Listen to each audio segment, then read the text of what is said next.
તો મિત્રો આપણે નીચે તો દર્શન કરી લીધા, હજી આવું ઉપર છે તો તમે જોઈ લ્યો આખો નજારો। તો ચાલો હવે આપણે જઈએ છીએ ઉપર દર્શન કરવા માટે। નીચે આપણે આખા દર્શન થઈ ગયા છે, અહીંથી ઉપર જવાનું હોય છે। તો કંઈક ઉપર જવાની સીડી ઉપર કંઈક આવો નજારો બનાવવામાં આવ્યો છે। અહીંયા સમુદ્ર મંથન બનાવવામાં આવ્યું છે, હું તમને વરતા દેખાડીશ સમુદ્ર મંથનનો નજારો આખો। અહીંયા જે સમુદ્રની દેવી જે નીકળ્યા હતા તે છે। તો ચાલો પહેલાં તમને દેખાડી દઉં સમુદ્ર મંથનનો નજારો, પછી શું લાઇનસર બધું આવતું જાય। આ છે સમુદ્ર મંથનનો નજારો, તમે જોઈ લો।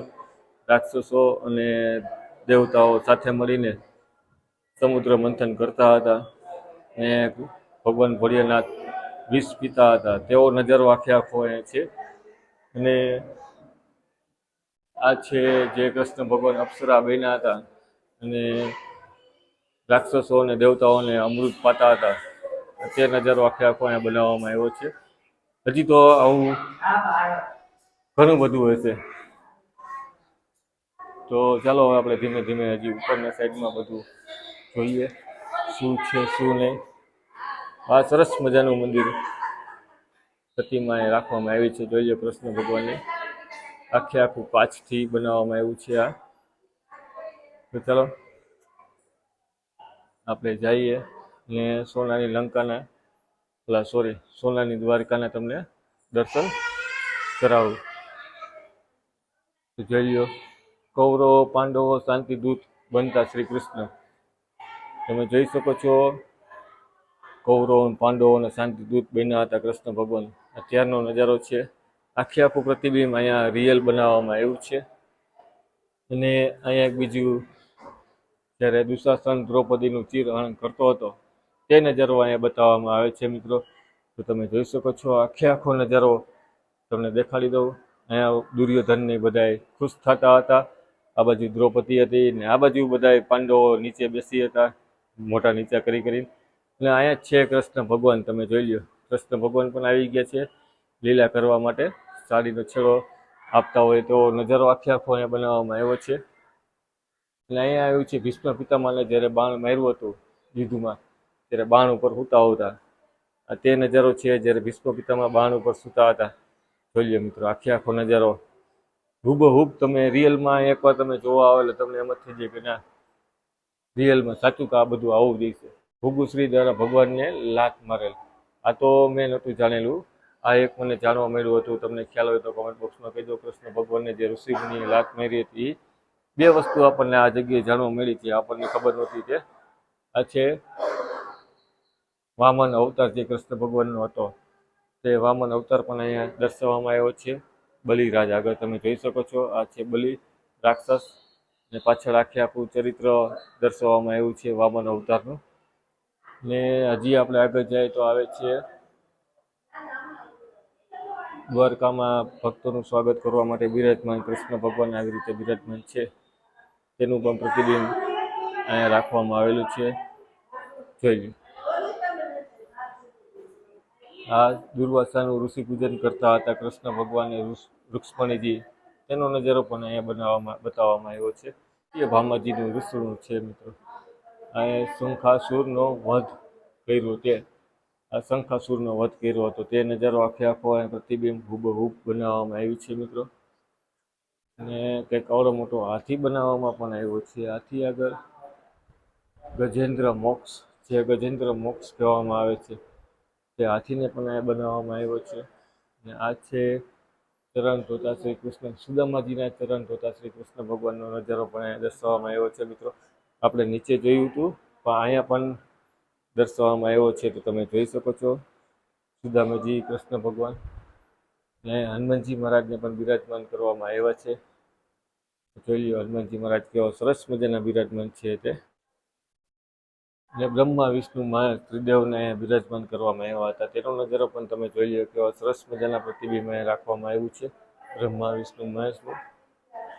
ને ગોપીરાસ પણ દર્શાવવામાં આવ્યો છે, આ છે ગોપીરાસ, તમે જોઈ શકો છો। ને આ પણ આખું મંદિર તમે જોઈ લો ઉપરનો માળ પણ એવો જ બનાવવામાં આવ્યો છે, જેવો નીચેનો માળ આપણે જોયો હતો એવો જ ઉપર માળ છે. તો આપણે ઉપર પણ બધા ભગવાનના દર્શન કરી દઈશું. આ રામદેવપીર મહારાજને બિરાજમાન કરવામાં અહીંયા આવ્યા છે. ભગવાનના લગભગ જેટલા અવતાર છે તે બધી વસ્તુ અહીં દર્શાવવામાં આવે છે. અને આ છે નૃસિંહ મહેતા, ભગવાનનું ભજન કરતા હોય તેવી પ્રતિબિંબ અહીંયા રાખવામાં આવી છે. તો તમે જોઈ શકો છો નૃસિંહ મહેતાનું ભગવાનની પ્રતિબિંબ સાથે. અને અહીંથી બાજુમાં આવેલી છે બીજી એક પ્રતિબિંબ, જ્યાં છે શું લખ્યું છે, ઓલી મહારાણી હતા જે ઝેર પીધું હતું ને ભગવાને ઝેરમાંથી અમૃત કરી દીધું હતું. ભગવાન કૃષ્ણની લીલા તે દર્શાવવામાં આવે છે. નામ તો મને નથી ખબર ને આમાં પણ નામ લખ્યું નથી. તમને ખબર હોય તો કહેજો. મને ખબર છે પણ હું ભૂલી ગયો છું નામ શું કહે છે એ. પણ બહુ સારું એવું નામ હતું મિત્રો. તો તમે જોઈ લો આ નૌકા વિહાર કરતો નજારો આખે આખો ભગવાન શ્રી કૃષ્ણનો દેખાય છે ગોપીઓ સાથે. ને આ બાજુ આખે આખું રાજતંત્ર ઊભું થયું હોય એવો નજારો આપણને દેખાય છે. તો તમે જોઈ શકો છો ગીતાજીમાં જ્યારે ભગવાન અર્જુનને સંબોધન કરતા હોય છે તે નજારો આમાં આખે આખો દેખાડવામાં આવે છે મિત્રો. રથ આવી ગયો છે, ભગવાનના બધા સ્વરૂપ આવી ગયા છે. જોઈ લો મિત્રો કેવો સરસ મજાનો નજારો છે તે. ને હવે આપણે જઈએ છીએ આમ પાછા. તો હજી આપણે અડધું ફેર્યા, હજી અડધું બાકી છે. શીતળા માતાજી બિરાજમાન કરવામાં આવ્યા છે.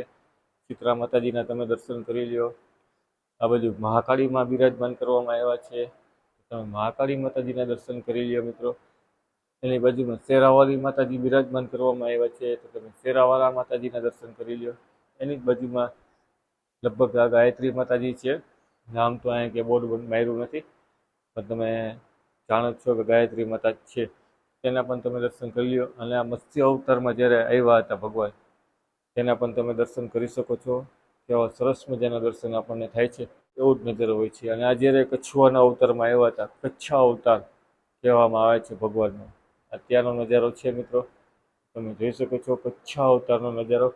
એની જ બાજુમાં વહાર અવતાર જે કહેવામાં આવે છે, વહાર અવતાર જ્યારે પૃથ્વીને રાક્ષસ લઈ ગયો હતો પાતાળમાં, ત્યારે ત્યાંથી લઈ આવ્યા હતા ભગવાન શ્રી કૃષ્ણ વહાર અવતાર તરીકે. અત્યારનો નજારો છે મિત્રો. તો કંઈક આવું મંદિર છે. તો હજી તો આપણે પોણા ભાગનું ફેર્યા છીએ. ગણપતિ મહારાજ બિરાજમાન છે. ને આ બાજુ નૃસિંહ અવતાર આવી ગયો છે. નૃસિંહ અવતાર તમે જોઈ લો. નૃસિંહ અવતાર કેવો સરસ મજાનો છે તે. ને આપણને એમ જ લાગે કે ના રૂબરૂ ભગવાન અહીંયા બિરાજમાન છે એવું જ લાગતું હોય છે મિત્રો. આ છે વામન અવતાર. તમે વામન અવતારના પણ દર્શન કરી લો મિત્રો સાથે સાથે. અને અહીંયા છે પરશુરામ અવતાર. તો ચાલો આપણે પરશુરામ અવતારના પણ ભગવાનના દર્શન કરી લઈએ છીએ મિત્રો. તો તમે જોઈ શકો છો આ છે પરશુરામ અવતાર. અને આ બાજુ આવે છે રામા અવતાર. ભગવાન શ્રી રામનો જે અવતાર લીધો હતો કૃષ્ણ ભગવાને, આ તે નજારો છે. તો તમે જોઈ શકો છો રામ ભગવાનની પ્રતિમા પણ કેવી સરસ મજાની રાખવામાં આવી છે તે. અને આ છે કૃષ્ણ અવતાર. સરસ મજાની પ્રતિબિંબ રાખવામાં આવી છે તે તમે જોઈ શકો છો. થઈ જાય મિત્રો કંઈક આવું મંદિર છે. અને હજી આપણે આમ જવાનું છે ધીમે ધીમે. અહીંયા છે બુદ્ધ અવતાર. તમે બુદ્ધ અવતારના પણ દર્શન કરી લો. એની જ બાજુમાં છે કલ્કી અવતાર જે કહેવામાં આવે છે એ કલ્કી અવતાર. તો આ છે કલ્કી અવતાર. કલ્કી અવતારના પણ તમે દર્શન કરી લો. ને આ લગભગ છે બ્રહ્માજી. તો બ્રહ્માજીના પણ તમે દર્શન કરી લો બે શિષ્યો સાથે. ભગવાન કૃષ્ણના પણ તમે દર્શન કરી શકો છો પાછા. સરસ મજાના કૃષ્ણ ભગવાન બિરાજમાન કરવામાં આવ્યા છે આ જગ્યાએ. તો તમે જોઈ લો. આપણને એમ લાગે કે ક્યાં શૂટિંગ ઉતારવું, ક્યાં ન ઉતારવું. જોઈ લો મિત્રો કેવું સરસ મજાનો નજારો છે. આખે આખું મંદિર આપણને એમ જ લાગે કે રિયલમાં કે સોનાનું છે. હજી અંદર જવાનું બાકી છે. તો ચાલો હવે આપણે અંદર જઈએ. મેઇન તમને આકર્ષણનું કેન્દ્ર જેવું દેખાડું ભગવાનનું, તો તમે દર્શન કરી શકો છો સોનાની દ્વારકાધીશ સોને કી નગરી જે કહેવામાં આવે છે તેના દર્શન તમે કરી લો મિત્રો. દ્વારકાધીશને કેવા સરસ મજાના અહીંયા બિરાજમાન કરવામાં આવ્યા છે તે તમે જોઈ શકો છો. ભગવાનના દર્શન કરી શકો છો. જોઈ લો મિત્રો. તો કંઈક આવું મંદિર છે. અને હજી આખે આખું મંદિર આપણે જોવાનું છે. તો ચાલો આપણે પહેલાં જોવા જઈએ. અને આ છે શંખ મિત્રો. આનું ખાસ ખાસ આપણને ખબર નથી શું છે. ના, ખબર તો છે શંખ છે, પણ અહીંયા શું કામ મૂક્યો છે ને અહીંયા બાજુમાં અખંડ દીવો શું કામ ચાલુ છે તે આપણને ખબર નથી. તમને ખબર હોય તો કોમેન્ટ બોક્સમાં મને કહેજો. બાજુમાં જ આવી રીતે બીજા ભગવાન બિરાજમાન કરવામાં આવ્યા છે. કૃષ્ણ ભગવાન અવતાર જગન્નાથ ધામ આખે આખું બનાવવામાં આવ્યું છે મિત્રો. આની બાજુમાં આ તમે જોઈ લો, કૃષ્ણ ભગવાન છે ને આ છે જગન્નાથ ધામ ભગવાનનું બનાવવામાં આવ્યું છે. કેવું સરસ મજાનું મંદિર ને આખે આખું ધામ બનાવવામાં આવ્યું છે તે તમે જોઈ શકો છો. ભગવાનનો નજારો જગન્નાથ ભગવાનનો. એની બાજુમાં બીજું એક બનાવવામાં આવ્યું છે, તેના પણ તમે દર્શન કરી લ્યો. જોઈ લ્યો મિત્રો, આપણને ખબર ના પડે એટલા બધા ભગવાન અહીંયા બિરાજમાન કરવામાં આવ્યા છે મિત્રો. આ રામેશ્વરમ આખે આખું બનાવવામાં આવ્યું છે મિત્રો. જોઈ લ્યો રામેશ્વરમનો નજારો. ભગવાન રામ જ્યારે ભગવાન શિવની પૂજા કરી હતી તે રામેશ્વરમનો નજારો આખે આખો અહીંયા બનાવવામાં આવ્યો છે. તો તમે તેના પણ દર્શન કરી શકો છો, રામેશ્વરમના ભગવાન શ્રી રામના. એની જ બાજુમાં ગણેશજી મહારાજ પણ બિરાજમાન કરવામાં આવ્યા છે. આપણને એમ જ લાગે હુબેહુ સોનાથી જ ભગવાન અહીંયા બિરાજમાન છે. એવો નજારો એકદમ આવે છે સરસ મજાનો. તો લગભગ તો હવે ખાલી આટલું જ હશે. અને અહીંયા કાના મહારાજ બિરાજમાન છે. છેલ્લા કાના મહારાજના દર્શન તમે કરી લ્યો. લગભગ વૈસે તો હું હવે આગળ જઈને તમને દેખાડીશ, તમે આ કાના મહારાજના દર્શન કરી લ્યો. અને હજી થોડુંક બાકી રહી ગયું તો મિત્રો, તો ચાલો આપણે જોવા જઈએ. મારા ખ્યાલથી આ છેલ્લો ભાગ હશે. મને એમ કહે પૂરું થઈ ગયું હશે, પણ ના, હજી આ છેલ્લો ભાગ બાકી છે. તો તમે જોઈ લ્યો, છેલ્લા ભાગના દર્શન કરી લ્યો ભગવાનના. ભાલકા તીર્થ ધામનું આખે આખો બનાવવામાં આવ્યું છે. ભગવાન કૃષ્ણને જ્યારે બાણ મારવામાં આવ્યું હતું ભાલકા તીર્થ, તેનો પણ આપણે ટાઈમ મળશે તો વિડીયો બનાવશું. તો તે પણ અહીંયા દર્શાવવામાં આવ્યું છે. અને અહીંયા આવી ગયા છે તિરુપતિ બાલાજી મહારાજનો. તમે જોઈ લો, તિરુપતિ બાલાજી મહારાજના દર્શન તમે કરી લો. આખે આખો હુબહુ તેના જેવા જ્યાં બિરાજમાન કરવામાં આવ્યા છે. અને અહીંયા છે શ્રીનાથજી બાવાજી. તમે જોઈ શકો છો શ્રીનાથજી મહારાજ તો સરસ મજાના બિરાજમાન આવ્યા છે આ જગ્યાએ. તે જોઈ લો મિત્રો. એની જ બાજુમાં બારે બાર જ્યોતિર્લિંગના કદાચ તમને દર્શન થઈ જશે. હા, બારે બાર જ્યોતિર્લિંગના દર્શન તમે કરી લો એક સાથે, એક જ જગ્યાએ. તો તમે જોઈ શકો છો બારે બાર જ્યોતિર્લિંગ આખી.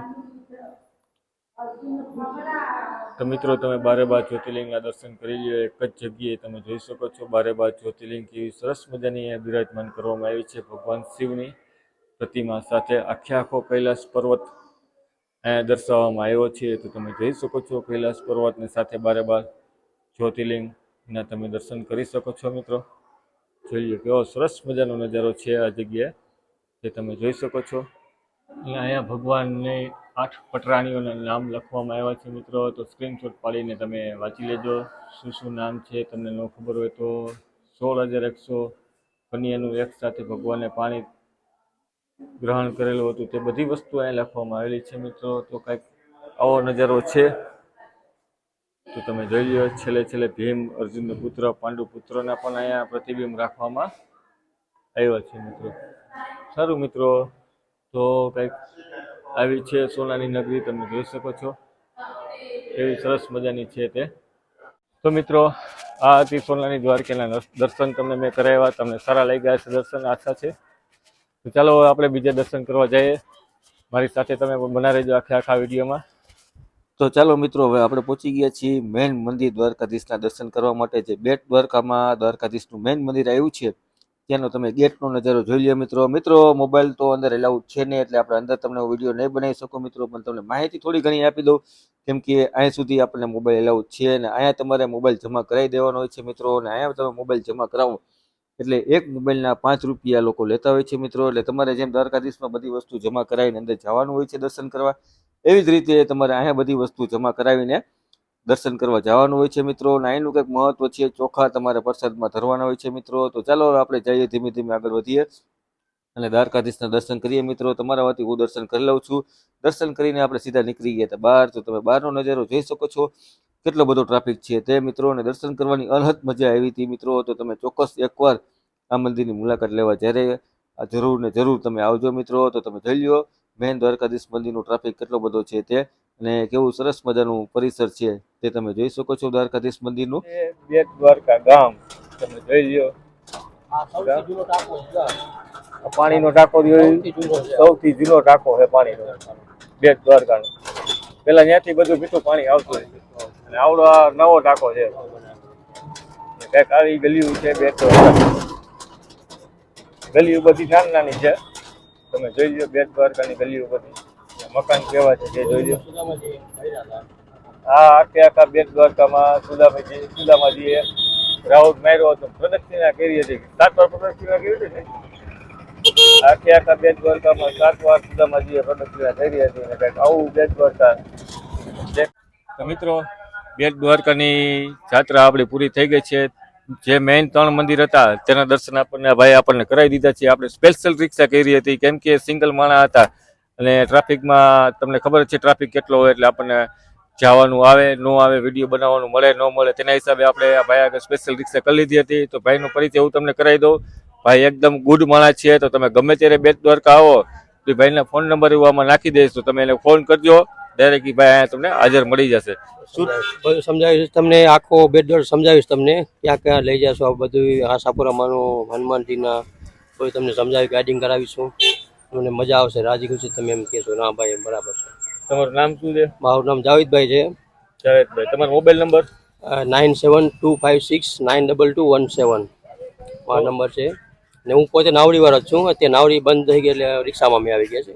સરકારે જે ઓલી બોટું બધી બંધ કરી દીધી, પેલા ભાઈ બોટ હલાવતા હતા પણ બોટું અત્યારે બંધ થઈ ગઈ છે એટલે ભાઈ રિક્ષામાં આવી ગયા છે. કેમ કે બોટનો ધંધો તો બધો ભાંગી ગયો પુલ બન્યો એટલે સરકાર તરફથી આ બધાને રિક્ષા આપવામાં આવી છે. તો રિક્ષાનો ધંધો કરે છે અને બહુ સારા એવા વ્યક્તિ છે. તો ચોક્કસ તમે ગમે ત્યારે આવો તો એકવાર ભાઈની મુલાકાત કરજો. બાકી રિક્ષામાં ભાવ તાલ તો બધા થતા હોય પણ આ ભાઈ આપણને એકદમ વ્યાજબી ભાવમાં તમને ઠેઠ મંદિર અંદર દર્શન કરવા લઈ જશે અને બધે મંદિરની પૂરેપૂરી માહિતી આપણને આપશે. તો જય દ્વારકાધીશ.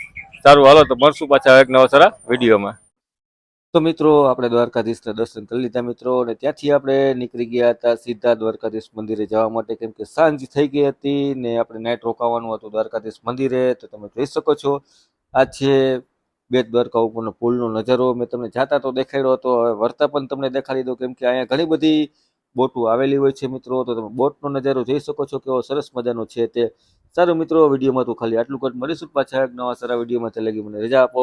ચેનલ ઉપર ન હોય તો ચેનલને સબસ્ક્રાઇબ કરી દેજો. વિડીયો સારો લાગ્યો હોય તો લાઇક ને શેર કરવાનું ભૂલતા નહીં. અને કોમેન્ટ બોક્સમાં જય શ્રી રામ ને જય દ્વારકાધીશ લખી દેજો મિત્રો. અને આ જગ્યાએ કોણ કોણ દર્શન કરવા આવ્યો હતો તો ચોક્કસપણે મને કહેજો. અને હજી કોણ દર્શન કરવાનું બાકી છે તો ચોક્કસપણે દર્શન કરવા આવી જાજો. અને કોમેન્ટ બોક્સમાં જણાવજો મને કદી તમે દર્શન કરવા આવવાના છો તે. સારું મિત્રો, તો બોલો દ્વારકાધીશની જય.